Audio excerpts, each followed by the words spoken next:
ये कहानी है एक आदमी की जो एक साइंस लैब में काम करता था। एक दिन वो अलग अलग केमिकल को मिला के कुछ एक्सपेरिमेंट कर रहा था। अचानक उसे एक फ़ोन आया। फ़ोन पे उसकी बेटी थी। वो पापा से पूछ रही थी, आप घर कब आओगे पापा? आदमी ने जवाब दिया, हाँ मैं जल्द ही आ रहा हूँ मेरी बेटी।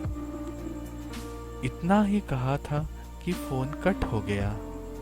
उसने देखा फ़ोन की बैटरी ख़त्म हो गई थी। फिर उसने घड़ी पर एक नज़र डाला तो देखा शाम के 7 बज रहे थे। बहुत देर हो चुकी थी। उसने अपना काम पूरा किया और घर जाने के लिए तैयार हो गया। जब वो दरवाजे पर पहुंच के उसे खोलने लगा तो देखा कि दरवाज़ा बाहर से बंद था। ऊपर से मोबाइल की बैटरी भी खत्म हो गई थी। वो बहुत जोर से आवाज़ दिया, चिल्लाने लगा, लेकिन कोई भी दरवाज़ा खोलने के लिए नहीं आया। वो आदमी डर गया। केमिकल के वजह से उसे वहाँ घुटन महसूस होने लगा। वो उस एयर टाइट लैब के अंदर ठीक से सांस नहीं ले पा रहा था। उसे यकीन हो गया था कि ऑक्सीजन की कमी के कारण वो जल्द ही मर जाएगा। वो अपने परिवार, अपनी बेटी के बारे में सोचने लगा। घर में उसके अलावा कोई दूसरा कमाने वाला भी नहीं था।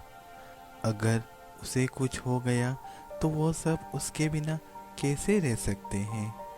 ये सोच के वो रोने लगा और खुद को बचाने के लिए भगवान से प्रार्थना करने लगा। कुछ देर बाद लैब का दरवाज़ा खोलने का आवाज़ आया। एक सिक्योरिटी गार्ड रूम के अंदर आया और उस आदमी को बाहर खुली हवा में ले गया। वो गार्ड ने उस आदमी को पानी दिया। कुछ समय बाद वो आदमी खुद को बेहतर महसूस करने लगा। वो उस सिक्योरिटी गार्ड से पूछा, मैं कुछ समय पहले दरवाजे के पीछे से बहुत आवाज़ दिया, लेकिन कोई मुझे नहीं सुन पा रहा था। फिर तुमने कैसे मुझे ढूंढ लिया? ये सुनकर गार्ड ने मुस्कुराते हुए जवाब दिया, आपके आवाज़ नहीं सुन पाने की वजह से ही मैं आपको ढूंढ पाया। गार्ड की बात वो आदमी को समझ में नहीं आया।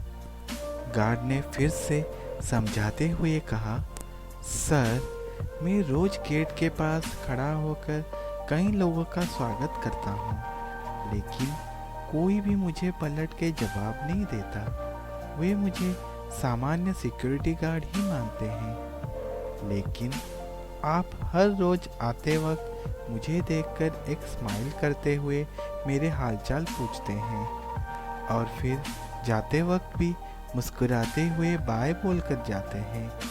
आप मुझे अपना सा लगते हैं। आज भी आप आते वक्त वही स्माइल के साथ मेरे हालचाल पूछ के गेट के अंदर आए, लेकिन जब मैं गेट पर ताला लगाने जा रहा था तो मुझे याद आया कि आज आप मुझे बिना कुछ कहे यहाँ से कैसे चले गए। मुझे कुछ सही नहीं लगा, इसीलिए मैंने आपको ढूंढना शुरू किया और फाइनली आपको इस रूम में बंद पाया। सारी बात सुनने के बाद वो आदमी अपने जीवन बचाने के लिए उस सिक्योरिटी गार्ड का शुक्रिया अदा किया और भगवान का भी शुक्रिया अदा करते हुए ये सोचने लगा कि एक छोटी सी मुस्कान की कीमत इतना हो सकता है। जी हाँ दोस्तों, ये बिल्कुल सही बात है, क्योंकि प्यार बांटने से ही तो प्यार मिलता है ना। आप अगर सबके साथ प्यार से पेश आएंगे, एक ना एक दिन वही प्यार आपके जीवन में भी नई रोशनी लेके आएगा। तो दोस्तों, कैसी लगी आपको ये कहानी? अच्छा लगा हो तो लाइक एंड शेयर जरूर कीजिएगा। अगर आप हमारे चैनल पे नए हो तो सब्सक्राइब जरूर कीजिए। और हाँ, अगर आपके पास ऐसे ही कुछ अच्छे स्टोरीज है या फिर आप अपना रियल लाइफ स्टोरी हमारे साथ शेयर करना चाहते हैं तो डिस्क्रिप्शन में हमारे चैनल का मेल आईडी और व्हाट्सएप नंबर है।